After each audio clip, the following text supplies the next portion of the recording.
po sa Diyos at binigyan tayo ng bagong araw, bagong pag-asa.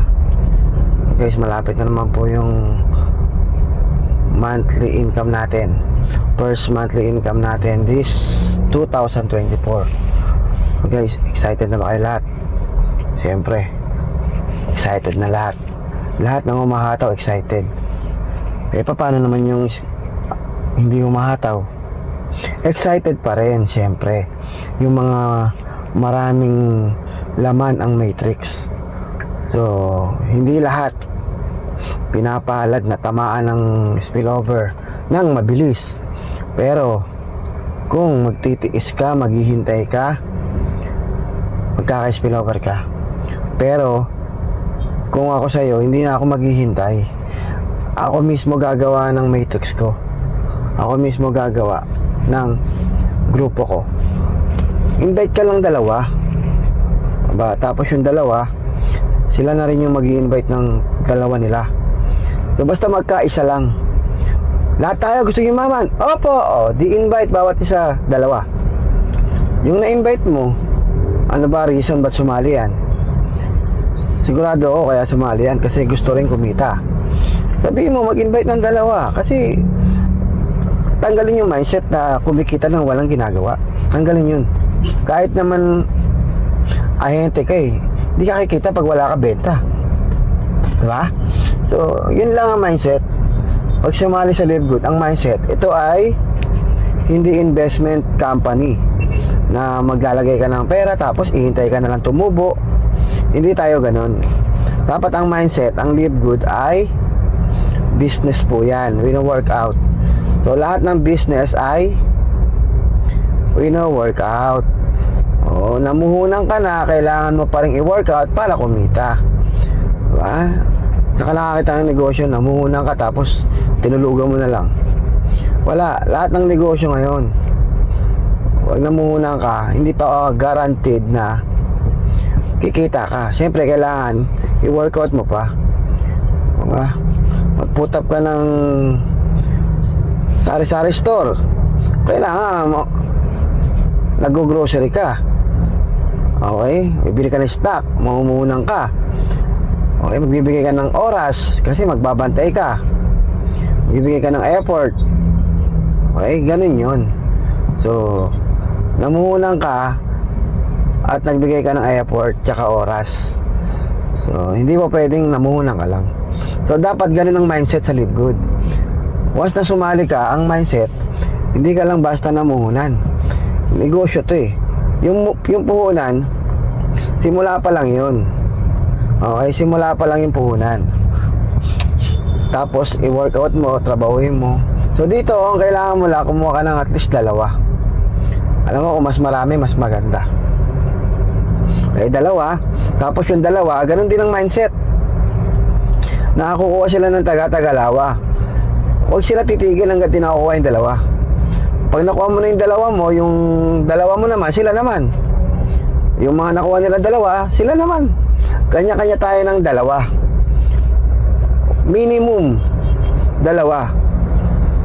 Ako, naka almost 100 na rin yung sa akin So, dalawa lang ang sinasabi natin Bawat isa sigurado lalaki ang matrix mo. Pag napuno yan, 114,000 per month.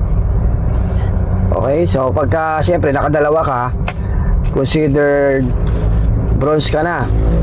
So ang maximum income mo hindi 100,000, 228,000 ang maximum income mo. Okay, so lahat tayo magma-maximum. Okay, so pag dalawa pero pag mas marami ay lampas sa 214,000 yan. Pag more than 2 ang invite mo, ay lampas doon sa 214,000 maximum. Okay, so pag walang invite, ang maximum 114,000 lang. Sa matrix income pag may invite ka, dalawa, maximum mo $4,000. Actually, $6,000 po pala. Kasi meron ka pang matching bonus doon sa dalawa Okay, yung dalawa mo may matching bonus. Kaya paano ko yung dalawa mo? Okay, yung dalawa mo, nagma-maximum na rin. Ang maximum niya, 4,000. Then may 2,000 ka. Di ba? So, $8,000. Okay? $8,000 pag nagma-maximum na yung matrix mo, tapos nagma-maximum na yung dalawang invite mo, $8,000 ang kikitain mo. Okay? So, ganun siya kalaki. Ngayon, ano gusto mo? Mag-invite? At least 2? Or maghintay na lang ng spillover? Tapos magreklamo na lang kasi matagal. Kaya guys, kung may pangarap ka, okay, hindi mo dapat iasa yan sa ibang tao. Hindi mo dapat iasa sa spillover pag may pangarap ka. Kapag may pangarap ka, dapat ikaw ang may control. Alam mo kung kailan mo gustong kunin. Kung gusto mong matagal, bagalan mo kilos.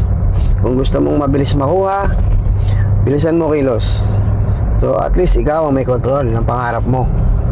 Huwag yung walang invite yung mga nasa taas, walang invite si upline, walang invite yung mga pinagduktungan ko, kaya wala akong income eh. O hindi mo pwedeng ikatwiran yan sa pamilya mo. Mga anak, sorry ha, hindi tayo yumaman. Mga anak, sorry ha, hindi ko mabigay yung mga gusto nyo. Hindi tayo kumita sa live good eh. Bakit? Eh kasi anak, ang tatamad yung mga nasa taas eh. Wow ah. Coming from you ah. The mere fact na hindi ka nag-i-invite, wala kang karapatan sabihin tamad yung nasa taas. Kasi spillover waiter ka rin. Di ba?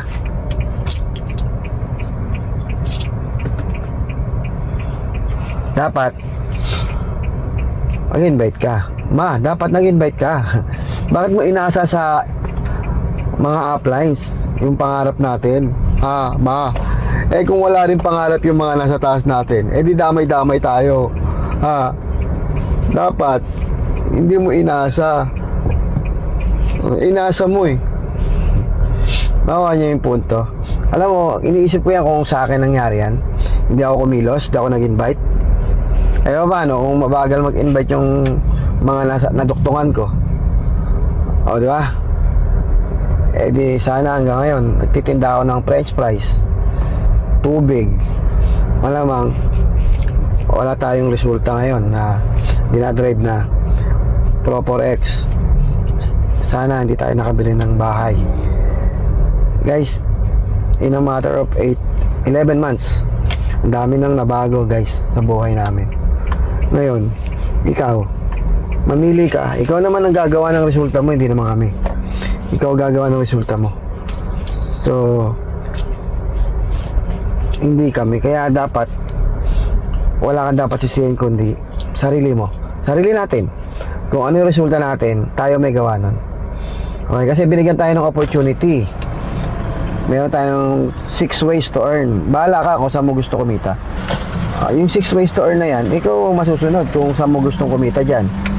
Huwag na mo. Eh kung napili mo yung matrix nga lang, tapos hindi ka pa nag-invite, maninisi ka pa ng mga upline, bakit hindi sila nag-i-invite? Eh kasi pangat yung grupong nasalihan ko eh. Bakit kailangan mong iasa sa grupo? Di ikaw, gumawa ka ng grupo. Invite ka lang ng dalawa. O, pag invite ka ng dalawa, di may grupo ka na. Yung dalawa mo, turuan mo mag-invite ng taga-tagalawa. Bawat isang tao, may grupo ka ng dalawa. Bawat isang tao, may grupo ka dalawa. So, mabubuo yung isang malaking group. Nakuha nyo? Dapat ganun. Hindi yung... Ay, nako guys. Paniwala kayo sa akin. Kung talagang may pangarap ka, ikaw gagawa nun. Okay? Huwag yung tamad mindset. Sumali ako sa Live Good kasi naghintay lang ako ng spillover. Huwag ganun. Tamad mindset yun eh. Dapat ang mindset mo rito, paano ka kikita? Paano ka yayaman? Sa sarili mong paraan, hindi puro asa.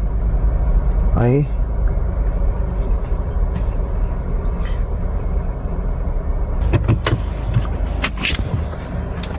Yun lang siguro guys. Maraming salamat and God bless.